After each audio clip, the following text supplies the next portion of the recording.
बिस्मिल्लाहिर्रहमानिर्रहीम।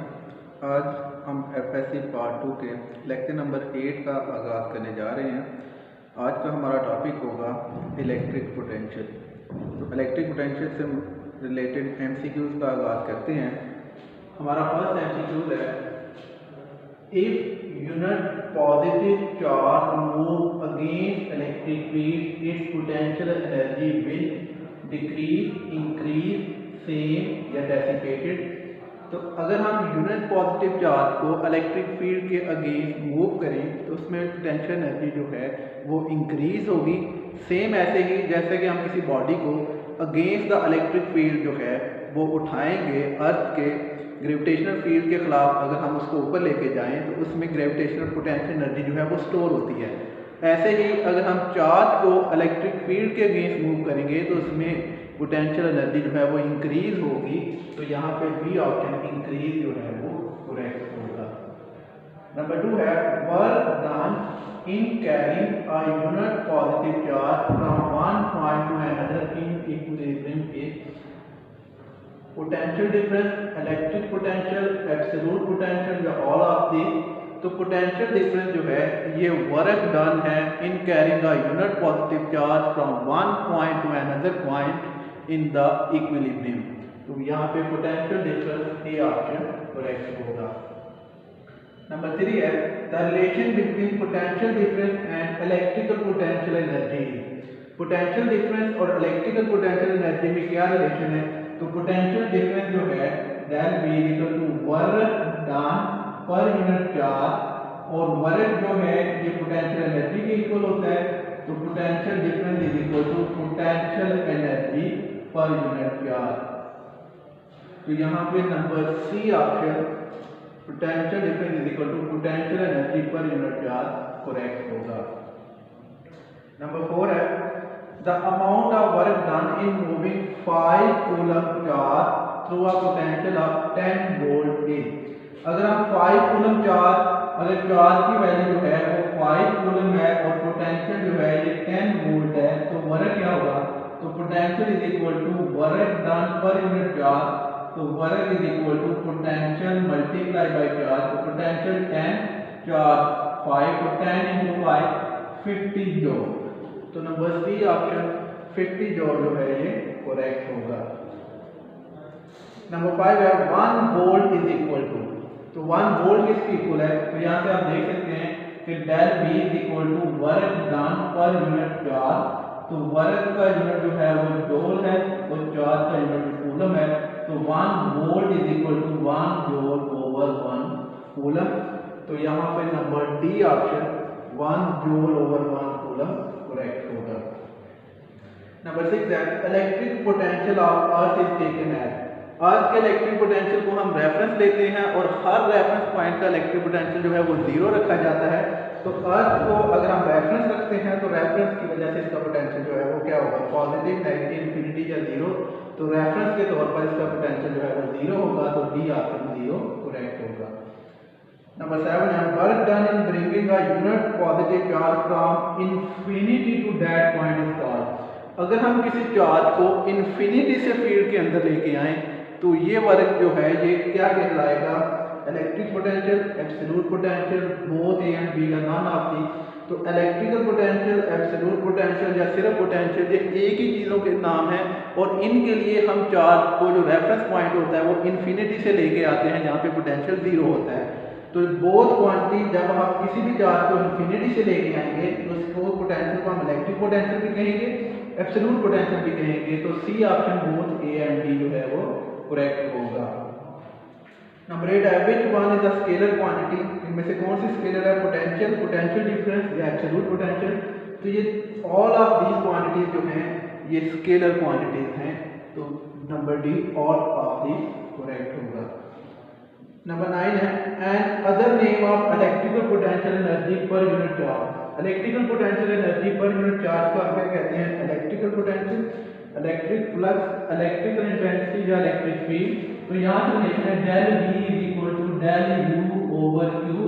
तो potential energy per unit charge is called electrical potential. तो number A option electrical potential correct होगा। Number 10 है, electrical potential at any point is calculated using a positive charge and moving it. Electrical potential को calculate करने के लिए हम positive charge को किस डायरेक्शन में मूव करेंगे, along the field, against the field, perpendicular to field या इंक्लाइन टू फील्ड। तो इलेक्ट्रिकल पोटेंशियल को कैलकुलेट करने के लिए चार्ज को against the electric field move करना पड़ेगा, तो B option against the field correct होगा। नंबर 11 है the work done in moving a positive charge on an equipotential surface. Equipotential surface पे अगर हम चार्ज को मूव करवाएंगे तो वर्क क्या होगा, और वर्क का फार्मूला है फोर्स डॉट डिस्प्लेसमेंट ये एफ डी कॉस थीटा। तो इको पोटेंशियल पे जब हम चार्ज को मूव करवाते हैं तो दोनों के दरमियान जो एंगल है वो 90 डिग्री बनता है। तो एफ डी कॉस 90 0 होता है, तो वर्क की वैल्यू 0 होगी। तो नंबर डी ऑप्शन डी जो है ये करेक्ट होगा। नेक्स्ट हमारे पास नंबर 12 है the electrical potential at a point mid point in an electrical dipole. Mid point of electrical dipole, dipole जो है ये two equal and opposite charge, equal और ऑपोजिट चार्ज जो है वो स्मॉल डिस्टेंस पे हो तो एक डाइपोल बनाते हैं। तो इनके दरमियान जो पोटेंशियल जो है वो 0 होगा। तो नंबर सी ऑप्शन 0 होगा। नंबर 13 है electrical field intensity is also known as. Electrical field intensity को हम दूसरा नाम क्या दे सकते हैं, electrical potential, electrical flux, potential gradient या ई ऑल ऑफ दी। तो इलेक्ट्रिकल फील्ड इंटेंसिटी को हम पोटेंशियल ग्रेडियंट भी कहते हैं। तो C option potential gradient correct होगा। नंबर 14 है potential gradient is defined as. Potential gradient को हम कैसे डिफाइन करते हैं, तो electric field intensity is equal to minus del B over del R. तो यहाँ पे number B option minus del B over del R correct होगा। नंबर 15 है if potential is constant then electric field intensity. अगर potential constant हो तो electric field intensity की value क्या होगी, तो E is equal to minus del B over del R.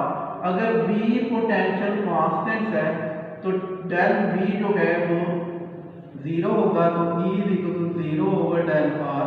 तो इलेक्ट्रिक फील्ड इंटेंसिटी भी 0 होगी। तो नंबर डी ऑप्शन 0 करेक्ट होगा। नंबर 16 है the quantity del B over del R give the value of rate of change of potential with distance. Minimum value, maximum value, 0 या constant. तो ये quantity del B over del R give the maximum value of rate of change of potential with distance. तो B option maximum correct होगा। Number 17 है 1 volt per metre is equal to joule per coulomb, newton per coulomb, newton per metre या joule per metre. तो 1 volt per metre, volt is equal to joule per coulomb, joule over metre coulomb, joule is equal to newton metre, metre metre से cancel तो newton per coulomb. 1 volt per metre is equal to 1 Newton per coulomb. तो B option correct होगा। The potential of a unit charge placed at a unit distance is. अब due to a single charge potential is equal to 1 over 4 pi epsilon naught q over r। यहाँ पे q की value unit charge है 1 coulomb, distance unit है तो 1 metre. तो value put करेंगे तो ये वैल्यू जो है वो 9 मल्टीप्लाई 10 की पावर 9 मल्टीप्लाई 1 डिवाइड बाई 1। तो पोटेंशियल जो है वो 9 मल्टीप्लाई 10 की पावर 9 वोल्ट होगा। तो नंबर सी ऑप्शन जो है ये करेक्ट होगा। नंबर 19 है two opposite point charge each of magnitude q separate by a distance the electrical potential at a midway between them। तो दो ऑपोजिट चार्ज के दरमियान जो इलेक्ट्रिक पोटेंशियल की वैल्यू होती है वो 0 होती है। तो नंबर डी ऑप्शन 0 करेक्ट होगा। नंबर 20 है the potential at a point of due to a charge of 100 microcoulomb. अगर चार्ज की वैल्यू 100 माइक्रोकूलम, 100 मल्टीप्लाई 10 की पावर -6 कूलम और डिस्टेंस जो है वो 9 मीटर हो, तो r की वैल्यू 9 मीटर। तो potential is equal to 1 over 4 pi epsilon naught q over r, k q over r। तो k की वैल्यू 9 मल्टीप्लाई 10 की पावर 9, चार्ज की वैल्यू 100 मल्टीप्लाई 10 की पावर -6 और डिस्टेंस जो है वो 9। 9 9 से कैंसिल, प्लस 9 में से माइनस के 6 निकाल दें तो प्लस के 3 और 100 का मतलब 10 की पावर 2। तो टोटल पावर ऐड हो गई 10 की पावर 5 वोल्ट। तो नंबर सी ऑप्शन 10 की पावर 5 वोल्ट करेक्ट होगा। नेक्स्ट हमारे पास जो है ये कुछ इंफॉर्मेशन है जो कि साइड में टेबल में लिखी होती है, और इन इंफॉर्मेशन में भी पेपर में जो है वो एमसीक्यू पूछे जाते हैं। जैसा कि 21 है, an ECG record between points on movement scale. ECG जो है वो किस फॉर्म में जो है वो डेटा को रिकॉर्ड करता है, करंट, वोल्टेज, फ्रीक्वेंसी या एनर्जी। तो ईसीजी जो है ये वोल्टेज की फॉर्म में रिकॉर्ड करता है, तो नंबर बी ऑप्शन जो है ये करेक्ट होगा। 22 है, ECG provide information about the working of. ECG जो है ये किस ऑर्गन की वर्किंग के लिए हमें इंफॉर्मेशन प्रोवाइड करता है, ब्रेन, आई, लंग या हार्ट। तो ईसीजी जो है ये हार्ट की परफॉर्मेंस को अंडर स्ट्रेस जो है वो हमें इंफॉर्मेशन देता है, तो नंबर डी ऑप्शन हार्ट जो है ये करेक्ट होगा। नंबर 23 है, ईसीजी स्टैंड फॉर। ईसीजी जो है वो इसकी एब्रीविएशन क्या है, इलेक्ट्रोकार्डियोग्राफी, इलेक्ट्रिकल कार्डियोग्राम, इलेक्ट्रोकार्डियोग्राम या ऑल ऑफ दी। तो ईसीजी स्टैंड फॉर इलेक्ट्रोकार्डियोग्राम, तो number C option electrocardiogram correct होगा। 24 है, for diagnosing abnormal behaviour of brain use. Brain के एबनॉर्मल बिहेवियर को स्टडी करने के लिए कौन सी टेक्निक यूज की जाएगी, ईसीजी, ईईजी, ईआरजी या जीईई। तो ब्रेन के एबनॉर्मल बिहेवियर को स्टडी करने के लिए ईईजी स्टडी की जाएगी, तो number B option EEG correct होगा। ईईजी स्टैंड फॉर, ईईजी का मतलब क्या है, इलेक्ट्रो एनर्जीग्राफी, इलेक्ट्रिकल इंसेफेलोग्राफी या इलेक्ट्रो इंसेफेलोग्राफी या नन ऑफ दी। तो ईईजी का मतलब इलेक्ट्रो इंसेफेलोग्राफी, तो number C option electro encephalography correct होगा। नंबर 26 है, ERG use for the study of. ERG जो है ये किस ऑर्गन की स्टडी के लिए हम यूज करते हैं, नोज, आई, ईयर, आई या ब्रेन। तो ईआरजी जो है ये हम स्टडी करते हैं आई की स्टडी को स्टडी करने के लिए, रेटिना को स्टडी करने के लिए। तो आई पे रेटिना को स्टडी करने के लिए, तो number C option eye correct होगा। ईआरजी स्टैंड फॉर, ईआरजी किसकी एब्रीविएशन है, electrical retinography, electroretinography, both या नन ऑफ दी। तो ERG stand for electroretinography, तो B option electroretinography correct होगा। नंबर 28 है, shark can detect the potential difference of. Shark जो है ये अपने प्रे को डिटेक्ट करने के लिए कितना पोटेंशियल डिफरेंस डिटेक्ट कर सकती हैं, picovolt, nanovolt, microvolt या मिली वोल्ट।